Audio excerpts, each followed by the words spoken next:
someone in a tree. Nothing in particular here, but you've talked before about writing. There's very little that happens harmonically in that number Until the so-called chorus. until the chorus. Yeah.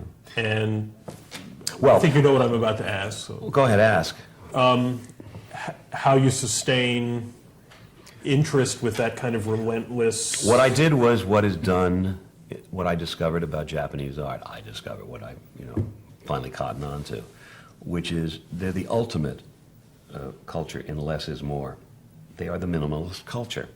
You look at a Japanese screen. I went up and looked at the exhibition fortuitously at the Met of Japanese screens, or Japanese art, I should say. And I remember stepping out of the elevator or up at the top of the staircase, wherever the hell it was, and there was a 3-panel screen.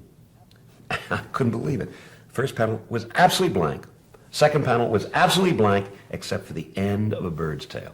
And the third panel had the rest of the bird in a tree. I thought, I can't believe it. 2 blank panels and and it's a 3-panel screen. Click. I thought, oh.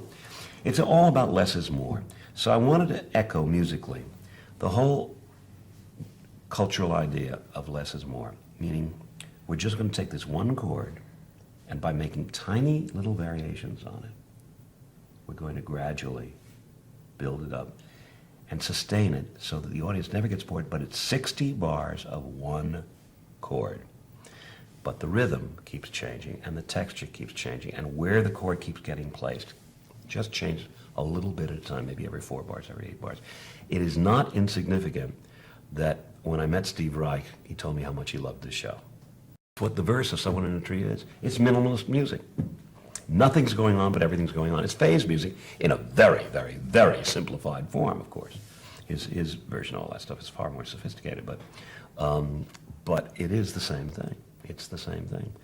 And it works very well, because when you finally settle down to the chorus and it finally hits the tonic chord, there's that sense of,